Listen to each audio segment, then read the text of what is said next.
ফলাফল ঘোষণাৰ পূৰ্বে নেদেখাজনৰ আশীষ বিচাৰি ধৰ্মীয় উপাসনাস্থলীত প্ৰাৰ্থীৰ ভিৰ। বিধায়ক নিৰ্বাচিত হৈ দিছপুৰলৈ অহাৰ সপোন সাকাৰ হ'বলৈ পূজা অৰ্চনা। ভোট গণনাৰ প্ৰাক্ষণত সত্ৰ, থান, নামঘৰ, মন্দিৰত সেৱা কেইবাগৰাকীও প্ৰাৰ্থীৰ। 4 মে সোমবাৰে পুৱা 8 বজাৰ লগে লগে পোষ্টেল বেলটৰ যোগেদি আৰম্ভ হ'ব ভোট গণনা প্ৰক্ৰিয়া।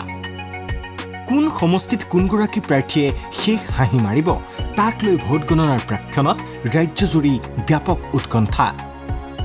তাৰ মাজতে কেইবাগৰাকীও প্ৰাৰ্থীক ভোট গণনাৰ পূৰ্বৰ দিনটোত দেখা পোৱা গ'ল বিভিন্ন ধৰ্মীয় উপাসনাস্থলীত।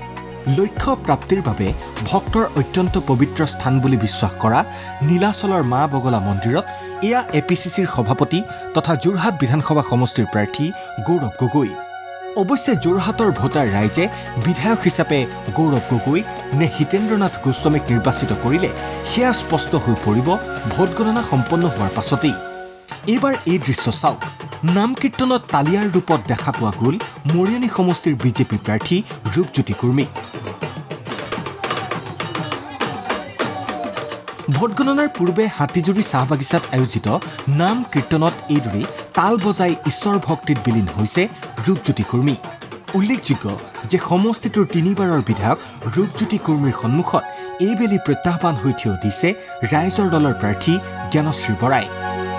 অৱশ্যে পূৰ্বৰ ধাৰা অক্ষুণ্ণ ৰাখি ৰূপজ্যোতি কুৰ্মীয়ে এইবাৰো দিছপুৰলৈ আহিব নে জ্ঞানশ্ৰী বৰাই সেই সুযোগ লাভ কৰিব সেয়া এতিয়াও স্পষ্ট হোৱা নাই।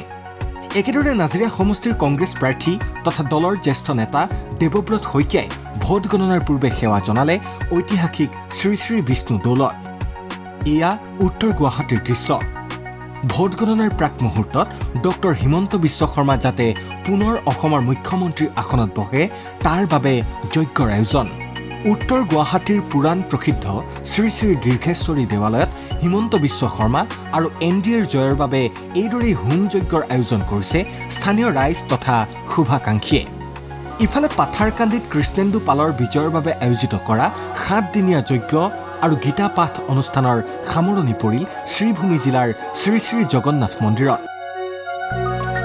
গীতা পাঠ আৰু হোম যজ্ঞ অনুষ্ঠিত কৰি কৃষ্ণেন্দু পালৰ জয় নিশ্চিত বুলি আশাবাদী কৰ্মী সমৰ্থকসকল।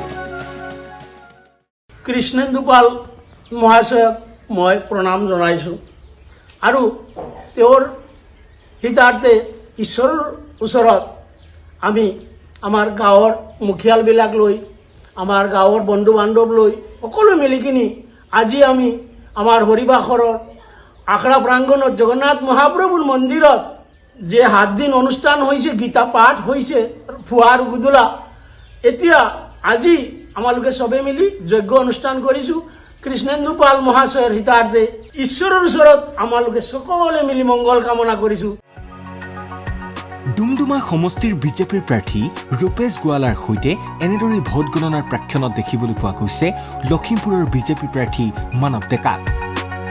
নৰুৱা সত্ৰৰ বাসুদেৱ থানত উপস্থিত হৈ প্ৰভুৰ আশীষ গ্ৰহণ কৰিলে দুয়োগৰাকী প্ৰাৰ্থীয়ে। এতিয়া নেদেখাজনে কাৰ কাৰ মনোবাঞ্ছা পূৰণ কৰে সেয়া ভোট গণনাৰ পাছতহে গম পোৱা যাব। News desk ND24।